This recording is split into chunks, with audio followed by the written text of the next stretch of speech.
5 सेकंदामध्ये उत्तर कसं काढायचं मित्रांनो बघा. काळकाम एकवरले प्रश्न घेणार आहोत आपण. आलेले प्रश्न घेणार आहोत सर्व आणि हा 6वा भाग आहे. तर मित्रांनो बघा, एक काम 12 दिवसामध्ये पूर्ण करतो.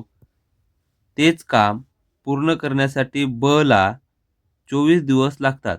तर दोघे मिळून ते काम किती दिवसात पूर्ण करतील? तर मित्रांनो, या प्रश्नाचं उत्तर कसं काढायचं आपण बघूया. एक काम 12 दिवसामध्ये पूर्ण करतो. तेच काम पूर्ण करायला ला 24 दिवस लागतात. 24 दिवस लागतात. तर दोघे मिळून ते काम किती दिवसात पूर्ण करतील? तर मित्रांनो खूप सोपं आहे. या दोघांची आधी लसावी काढून घ्यायची. तर लसावी किती आहे याची? याच्या सगळ्यात मोठ्या संख्येला जर छोट्या संख्येनं भाग जात असेल, तर लसावी तीच असते मित्रांनो. त्यामुळे 24 ही यांची लसावी आहे.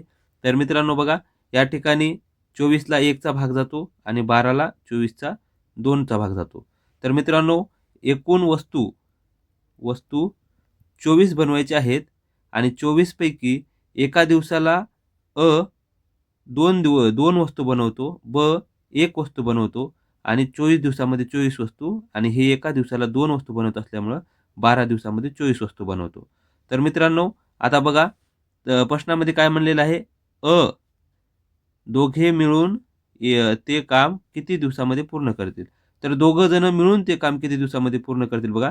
एकूण 24 वस्तू बनवायचे आहेत आणि याने 2 वस्तू बनवतो एका दिवसाला आणि 1 वस्तू बनवतो एका दिवसाला. तर दोघं मिळून किती बनवतात मित्रांनो? दोघं मिळून 3 वस्तू एका दिवसामध्ये बनवतात. तर 24 वस्तू बनवायचे आहेत, तर 24 भागिले 3. तर उत्तर किती येणार मित्रांनो? 3 एक 3, 3 8 24. तर मित्रांनो, दोघे मिळून 8 दिवसामध्ये ते काम पूर्ण करतील. आवडल्यास लाईक करा आणि आपल्या चॅनलला सबस्क्राईब करा समोरच्या पार्टसाठी. जय महाराष्ट्र.